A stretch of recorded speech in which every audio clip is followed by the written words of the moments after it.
is the Business of Reselling podcast. I'm your host, Jessica Oman.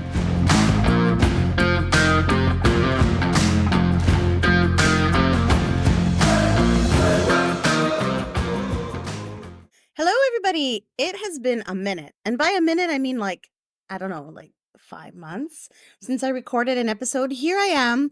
I'm back. I'm resurrecting the podcast. It has been quite a long time. I got some reasons, not necessarily good ones, but there are reasons why I haven't been doing episodes for a few months.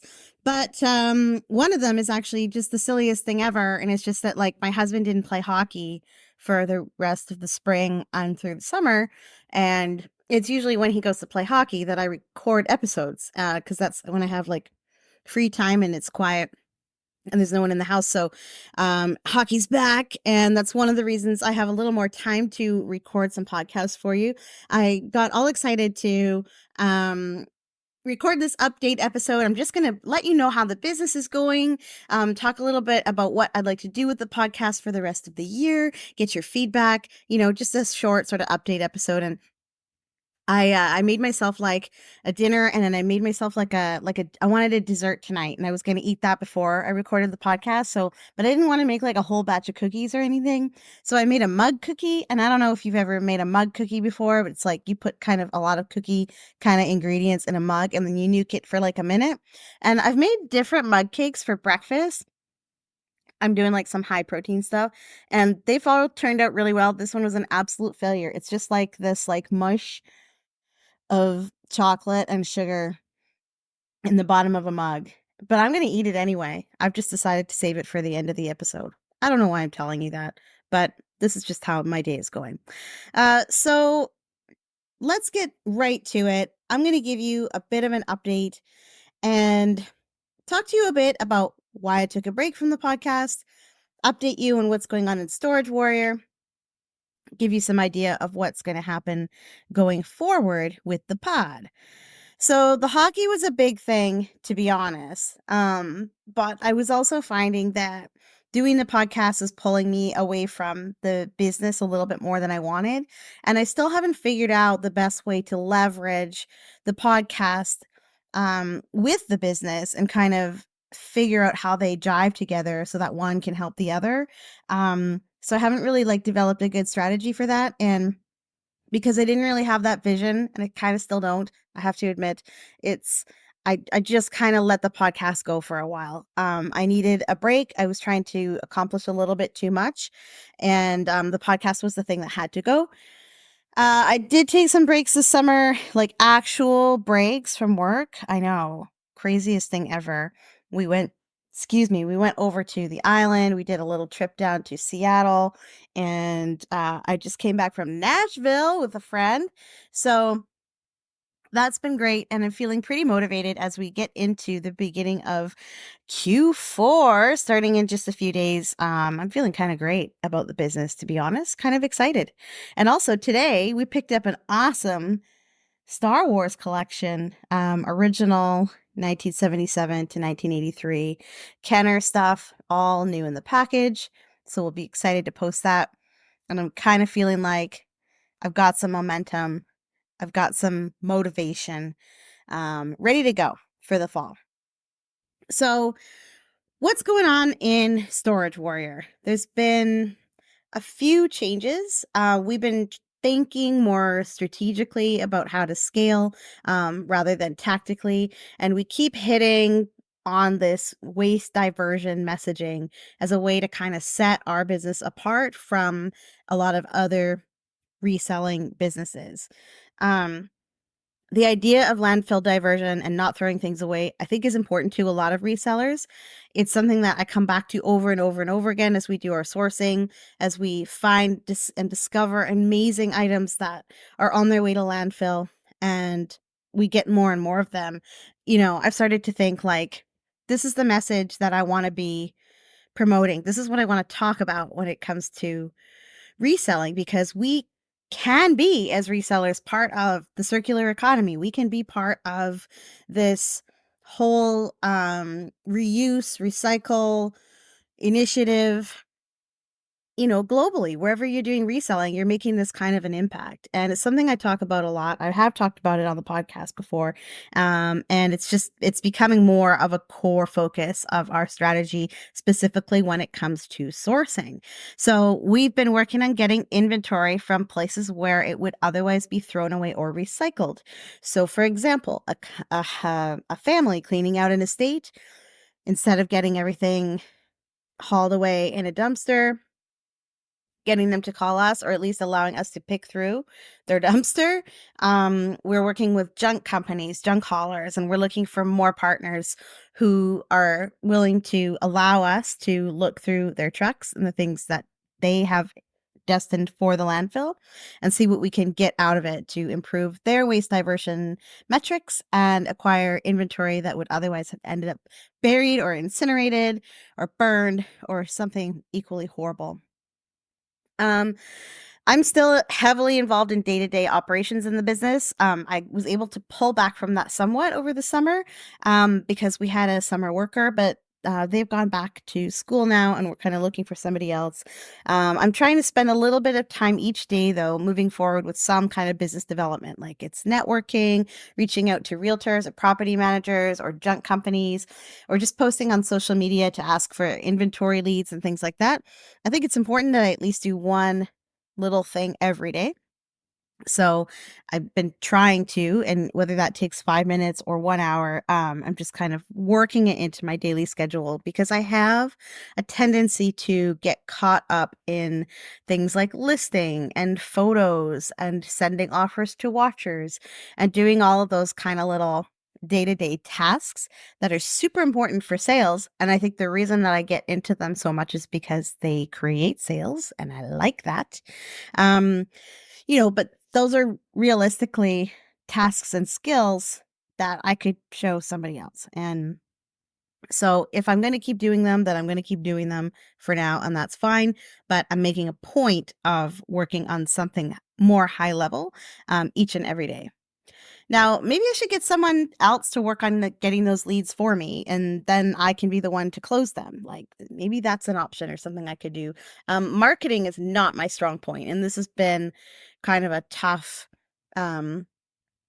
problem for the business when it comes to scaling it up and growing it. Is I know that we need these partners. I know that we need contacts to help us get access to inventory, but I'm not really good at getting the message out there. Once I am talking to somebody, I'm very good at closing. So sales, it's like that's a forte for me, but marketing, less so. And one thing I'm really good at is in-person networking, and there just are not that many events or places where you can go and just chit chat with other business owners in a group. That's all gone since the pandemic, and they're rare.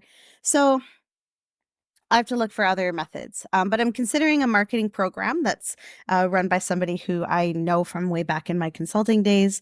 And I think that could give me some support at a pretty fair price. So that's kind of what I'm thinking about. How much time am I going to have for that as we get into Q4 and the busy sales that come along with that? I'm not sure. But if I can hire a part-time photographer again, I'm always looking for somebody to help with that kind of stuff. Then, I should be able to continue to focus on the marketing that I know I need to do. Sales, I've heard lots. I mean, to be honest, there's a lot of complaining in Facebook groups and reseller groups about poor sales, and there has been for as long as I've been reselling. And for those of you who've been doing it longer than I have, I'm sure you remember all of these types of complaints. It's just a refrain that percolates through all of these groups. But I would say I hear this more and more and more and more frequently. And that it's getting harder to do reselling, that it's getting harder to find the buyers, that the buyers are getting tougher. And I have a tendency to agree with some of these statements. I mean, they've talked about this a lot over the last few months on the Pure Hustle podcast, which if you don't listen to, you absolutely should. I think it's probably the best reseller podcast out there. But I mean, these guys have a really a really, I mean, it's subjective and objective, but they're smart guys who talk very realistically about how reselling works.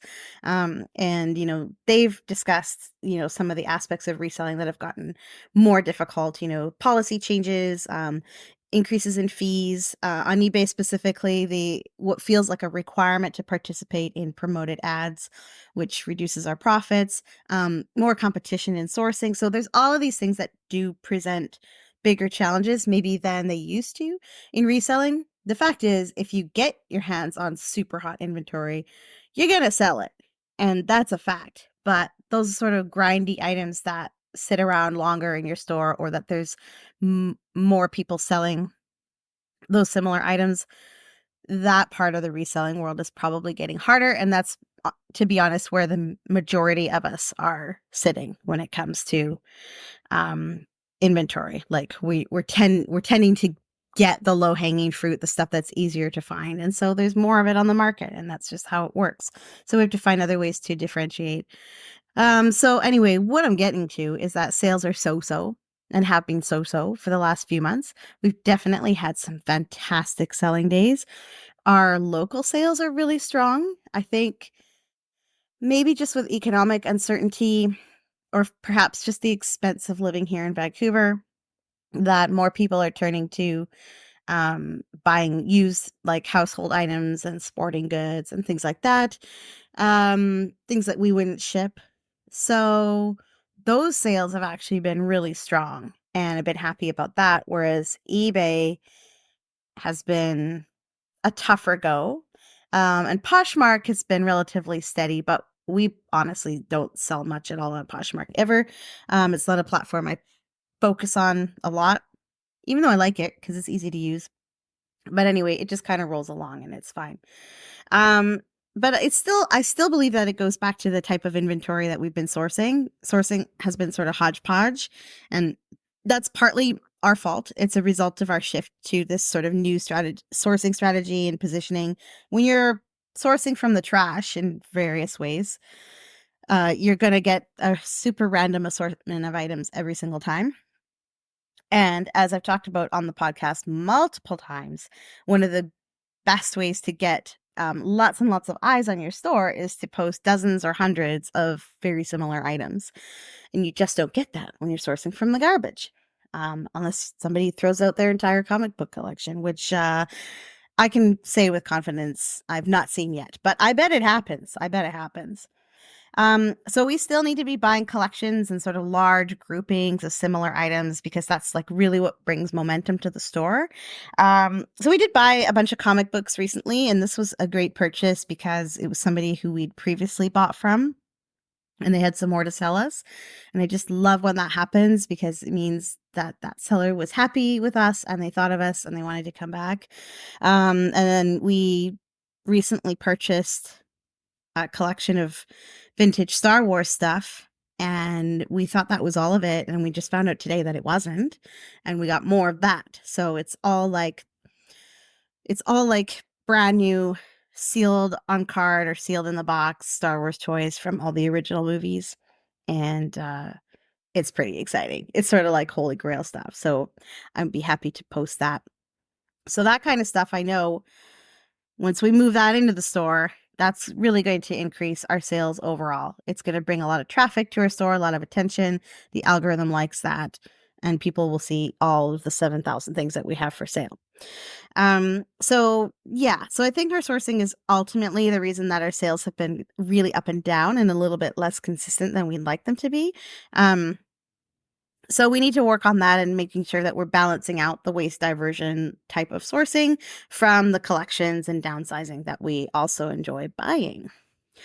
So I don't know I wasn't really going anywhere with this episode. I made my mug cookie and I'm going to eat it. And I was just here telling you that I'm back.